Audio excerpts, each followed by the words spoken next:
Okay. When we left off on our application, we had just finished making it so that you could look at an image on each of our cells. We had set it to be one particular image just to make sure that we had everything working. The next thing we're going to do is make a somewhat larger change where instead of getting all of our birds from a bird service, where we've statically created the birds in the code, we'll be getting those birds over HTTP from an API. Now, I'm going to demonstrate this change to you in a little bit of a different way to the one that we have used in the past. So far, I have demonstrated writing the code so that you could follow along in real time. This time, we're going to use another method, and this is a method that I use to learn about how to implement something when I'm trying to implement it for the first time in an application or when I'm trying to implement it for the first time in a long time. We've already talked about some of the methods that I use to resolve novel programming challenges. We talked in the last video about ways to use documentation in iOS to learn about the options that are available to us. We also talked about strategically using blog posts and other materials from the internet to get examples of how an API should look in an application. Another method that we can use to explore how an API might be used in an app is to pull down an app that is using that API, either an app that we work on or an app where we're on a team that works on it, or even an open source application. Then we can browse the commit history of that specific application and look for commits that implement what it is that we're trying to do. Then we can look at the diff between that commit and the code that came before it to determine which specific changes were necessary in order to do whatever the commit message is saying that this commit does. So I've gone ahead and implemented the HTTP code change in this code. I'm currently on the branch for the code that finishes up demos 11 and 12 from the videos. I'm now going to check out demo 13.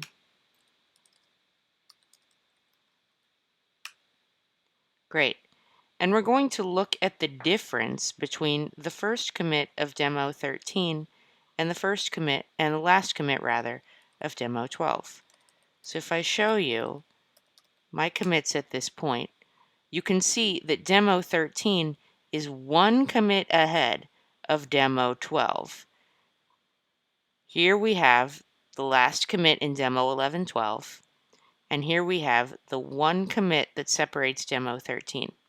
Switch from generating local birds to fetching from a mock API.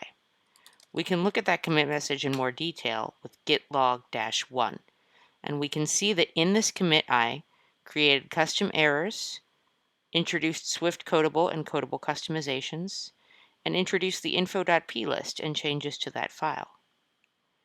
Now we can look at the specific changes and determine what is happening there. Now, first, let's determine which files I changed in this commit. There is a git command rather that we can use for that. Git diff tree, and then we'll add some flags. --no commit ID --name only -r. So what this is going to do is it's going to diff the tree between a specific SHA and the rest of the Git tree. --no commit ID means it's not going to show us the SHA at the top.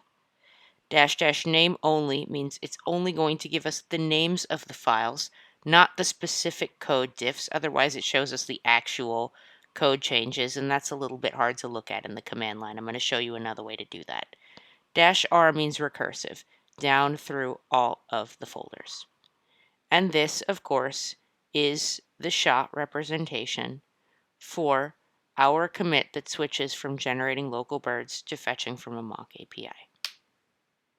So here are the 4 files that were changed: the bird list view controller, the BirdService, and a file called the Info.plist, which we'll talk about later.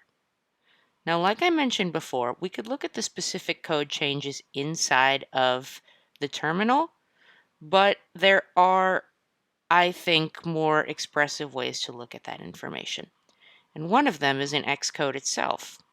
So let's switch over to XCode and take a look at that. Let's start with our bird file. So I'm going to go to the bird file, and there's a button in the upper right-hand corner next to your object library button. It shows 2 arrows pointing away from one another, and it says show or hide code review when you hover over it. I'd like you to click on that. That's going to open the same file on the left side and the right side of your screen. You can then choose in the toolbar down below both files which version of the file you would like to see on the left and on the right. I'm going to close my project menu so that we have more room. Okay, so let me pull my window a little bit to the right so that you'll be able to see as I do this. Okay, now for the left side of the file, we currently see demo 13 is the branch that is chosen. I can choose any of the branches that I want to, and then inside of the branch, I can choose the specific commit that I would like to see. Now it's showing these in reverse chronological order. So this right here is the last commit that was made to the demo 11 and 12 branch. That's the one that I want to see on the left side. And we can confirm here in the terminal that that is the SHA representation of the last commit before the one we want to look at. Now I'm going to move my Xcode window back to the left so that we can do the same thing for the window on the right. Here we're seeing that on the right we have demo 13 chosen, which is good because that's the branch that we want to see. This is the last commit that was made on that branch. It was made today, and the SHA is C12 CF41. You'll see another one above this, local revision. That refers to any changes that exist in my Xcode right now, or rather in my repo, that I have not committed yet. So if I want to see the difference between what I have locally and I haven't committed, and the last commit, I can choose the last commit on the left-hand side, and then I can choose my local revision on the right-hand side. But I'm going to choose the last commit that I made on this demo 13 branch. And now you can see that some changes have been made to this file that are highlighted by Xcode. First of all, the class bird used to conform only to custom string convertible. We've added another protocol here for it to conform to, called Codable. Codable is a tool that's provided to you in Swift to make it easy to encode and decode classes and structs between their class or struct representation, the object that you are used to seeing in Swift, and a JSON representation. JSON being the representation that we use to pass objects over HTTP. So, you then see another change down here. We've added a private enum called CodingKeys, which implements the string, or rather inherits from string, and implements the coding key protocol. This is used in conjunction with Codable to determine which keys should Codable be looking for in the JSON to hydrate our object from JSON to a bird class. It should be looking for name, description, and image URL. You're going to notice that something is missing from this list. Confirmed citing is missing from this list. That's because our JSON doesn't have confirmed citing in it. And if we don't include this explicit definition of which keys we're looking for, what Codable will do by default is it will look for all of the attributes in the class as keys on the JSON. And if one of the keys isn't there, then it's going to throw an error and it's not going to be able to parse that JSON into a class. Finally, you'll notice down here that I added a struct called BirdResult, which also conforms to Codable and has just one attribute, an array of birds called birds. I'll show you in a minute what we're doing with this. Let's go ahead and look at the next file that we want to look at. Let's look at our BirdService. So now I'm going to go Command-Shift-O, BirdService, Enter.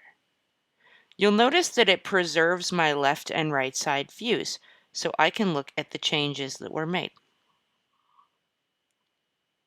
Oh, I lied.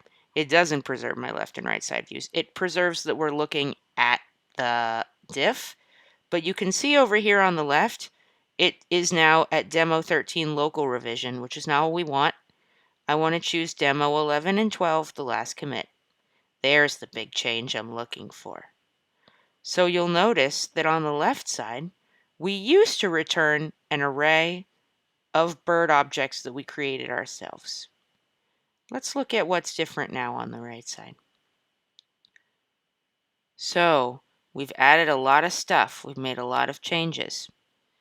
GetBirds no longer returns an array of birds. Instead, it returns an escaping closure. What is that? A closure is Swift's way of representing an anonymous function. It's some stuff that we want to see.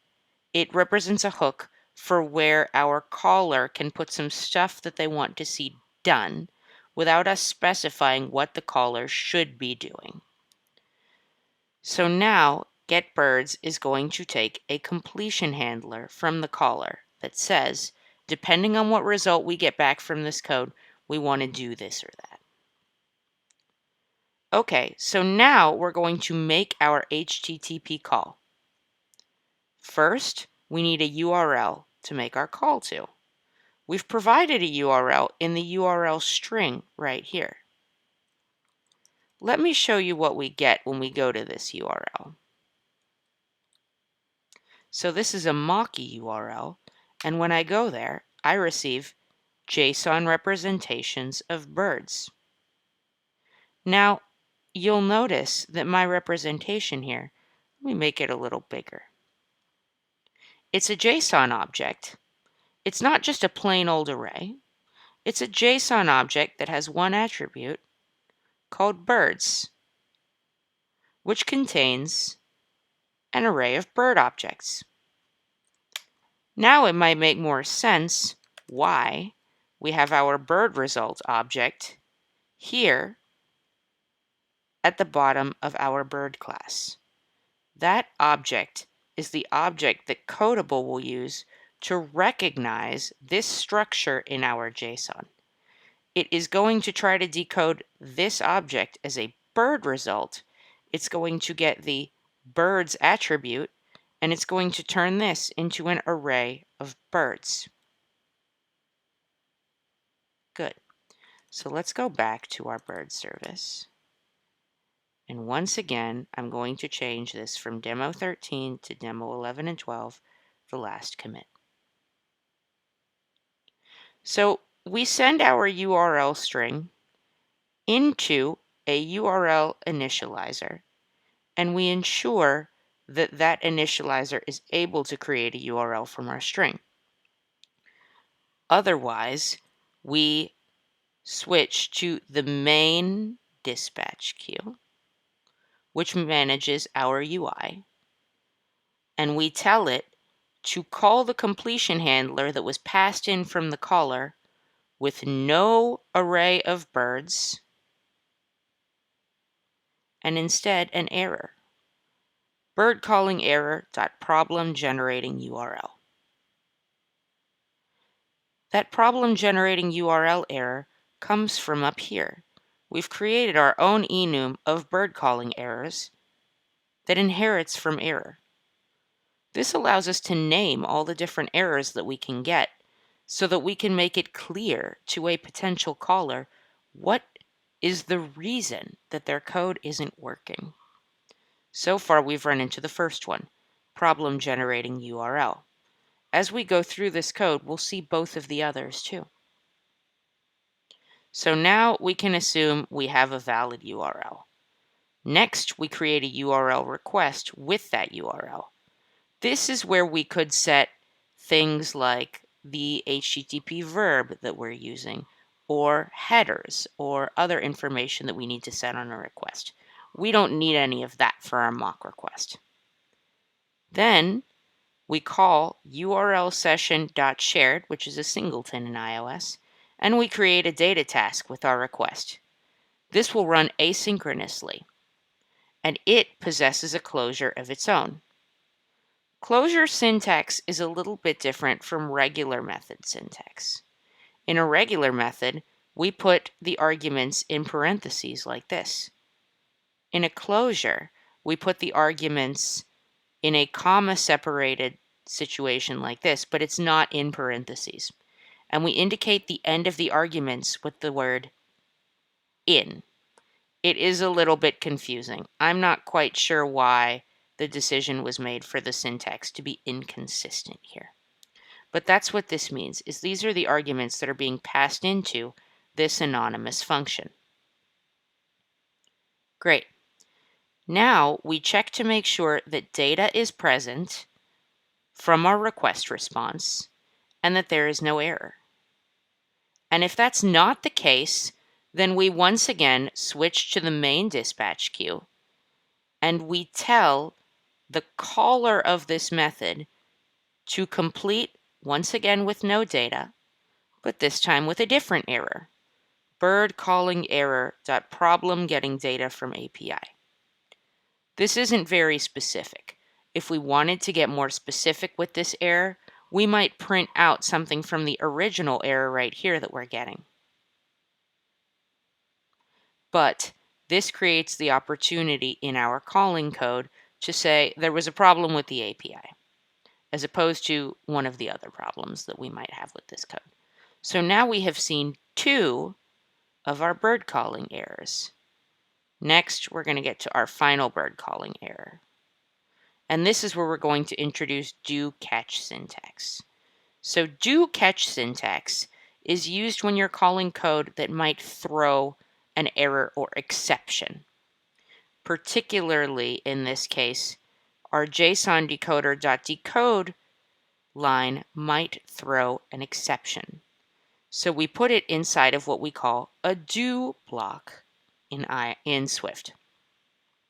We say let the bird result be the result of trying to call JSON decoder.decode. What we would like is for the data that we received as a response from our HTTP request to be converted into a bird result from the JSON.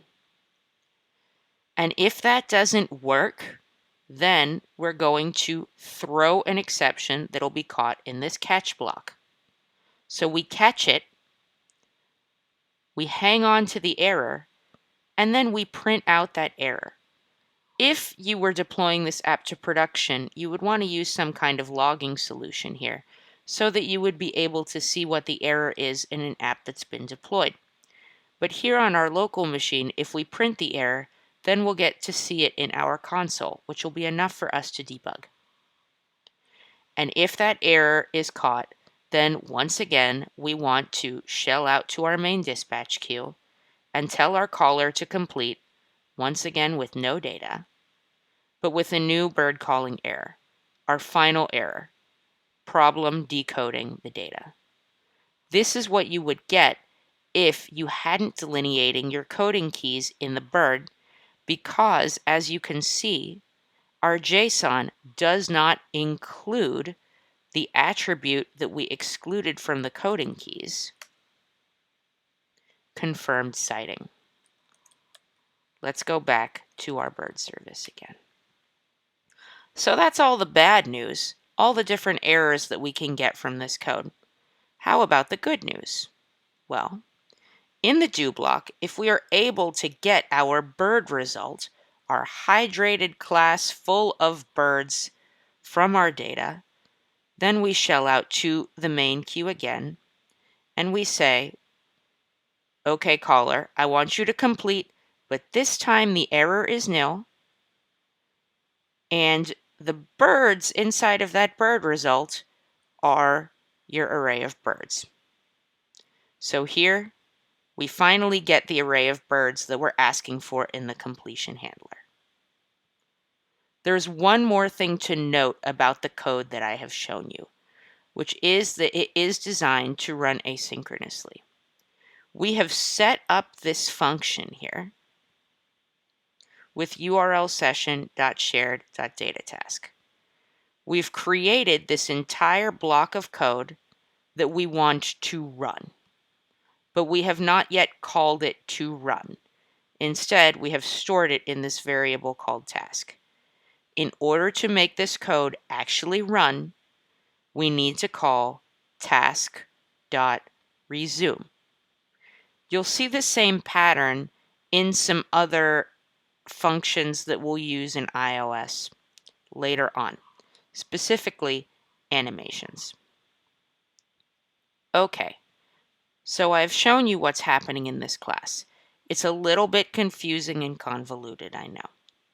So in a situation like this, you would want to look at this commit and be able to reference this code in your code that you're writing in your application, much in the way that an artist might use a reference image to create art of their own. And so you'll have access to this commit, and I'll put a link in the description of this video so that you can get a hold of this commit. Before I finish with this explanation, though, I want to show you one more thing about Mocky, which is that you can make your own mock responses in Mocky. This is a service that you can use to make responses so that you can create a simulation of the API that you would like to have exist. For this app project, you had the opportunity to make whatever data model you wanted and assume that an API was available that you could get it from. This is where you will simulate that API. I can simulate in Mocky all different kinds of responses. So in this case, I'm going to use a 200 OK, your standard success response for a read request. If I wanted to, I could change the content type. I could also add other headers and whatnot in advanced mode, but I'm not going to. Instead, I'm going to put in a JSON body here. This is where you will put a JSON representation of your data. When we click Generate My HTTP Response, we receive a link right here. When I go to that link, I'll see the JSON that I put into that form. So you can use Mocky. There are a number of other services that you can use, but I like Mocky because it's quick and it's free, provided that you're doing something like a success read request. There are more advanced options that you can pay for. So now we've looked at the meat of our changes, the BirdService. But throughout the tour of the BirdService, I kept referring to this thing, the caller. What is the caller, and how do we pass in a closure from the caller? Well, in our case, the caller is our bird list view controller. The bird list view controller is the caller because it is calling the getBirds method on the BirdService. Let me move this to the right and show you how I change to the latest commit in demo 11.12. And here on the right, I am on demo 13, the latest commit. Good. So there's one change here you see. We used to set the result of BirdService.getBirds directly to self.flock because it returned an array of birds. That's not so anymore. Now we need to pass in our completion handler. And now we see what that's going to look like. Now when we call self.birdservice.getBirds, we pass in this completion. We say, this is how we want to handle the completion of the code in getBirds. Assuming we are passed in an optional array of birds and an optional error, if birds is present and error is not, then we do the success case. Otherwise, we just return. Now, right here, I could switch on the type of error, and I can show you what that might look like here in a second. But let's finish looking at the success case. So suppose we have the birds and there's no error. Awesome. I'm going to set that array of birds on self.flock, just like we set the result of getBirds on self.flock in the past. Then I'm going to call self.tableview.reloadData. This informs our table view that our data has changed, and it should reload the view in order to reflect those changes in our data. If you're changing data in a table view and you're not seeing the table view change, the problem may be that you need to be calling this method. Okay, so let's see how we might use those errors that we created in BirdService. I'm going to click on these two arrows in the upper right-hand corner to hide code review. And I'm going to move my screen to the right so that you can see what I have here in my bird list view controller. I could cast this error. Let's say let error equal bird service bird error, bird calling error. That's what it was. So let's say let bird error equal our original error force cast to a bird calling error. Now I can say switch on the bird error, and I could say case, and it should autocomplete for me to the different options of bird error that we have. So I could say if I had a problem generating the URL, then I want to do a certain thing with the UI. If I had a problem getting data from the API, then I want to do a different thing with the UI. Or if I had a problem decoding data, then I want to do yet a third thing with the UI. Now in this particular case, I don't want the UI to look different based on what kind of error I got. But if I needed to differentiate between what went wrong in some code and change the UI based on exactly what went wrong, this type of customizable error gives me a way to do that and to express to somebody what the different kinds of wrong might be from the code that they have called. So let's get rid of our fake code again. Now, there was one more file, you'll recall, that had changed, the Info.plist. What is that? The plist extension in iOS stands for property list. And when we click on the Info.plist file in our project navigator, we see a bunch of keys here on the left and values here on the right. Now, by default, for security, iOS apps don't pull data from secure HTTP connections. That was the thing that we had to change in order to be able to get data from our API.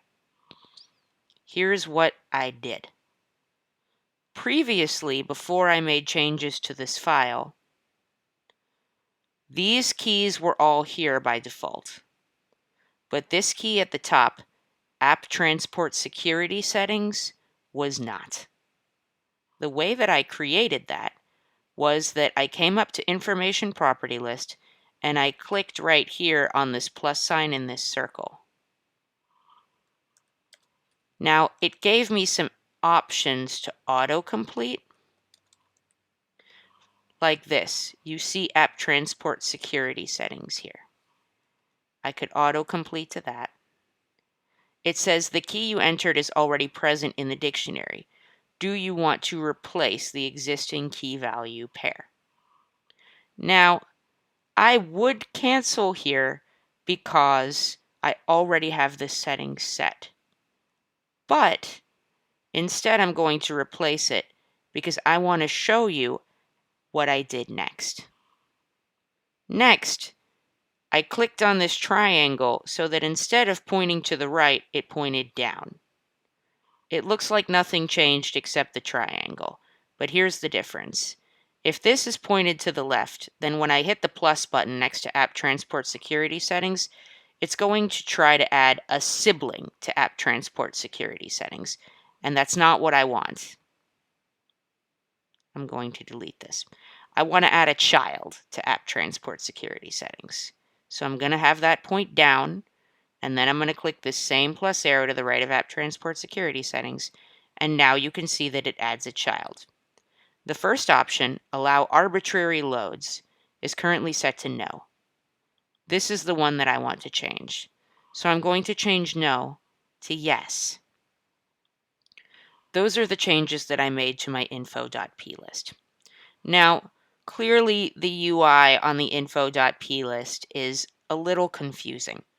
There is another way that you can look at the Info.plist, and that is that if you come over to Info.plist in your Project Navigator, and you right-click on it, and you scroll down to Open As, you are able to open this as a property list or as source code. If you open it as source code, what you'll see here is XML, Extended Markup Language. And you're able to copy and paste things in here if you would like to. Now, you can see that what we've added here is this key NSApp Transport Security with a dictionary inside of it, with a key NS allows arbitrary loads set to true. Now, the UI in here isn't ideal either because you don't necessarily have any way of knowing what these keys are supposed to be. Currently, what it's doing is it's back translating to NSApp Transport Security and NS allows arbitrary loads, which were put in place back when iOS was written in Objective-C and we were using those keys back there. NS stands for Next Step Computing, which is the company from which iOS inherited a lot of its framework. Okay, so I'm gonna right click on this again and open it as a property list again. And so you see our App Transport Security Settings allow arbitrary loads. Now that we've toured through all of our changes, let's take a look at what our app does now. And you'll notice it's pretty different from what it did before.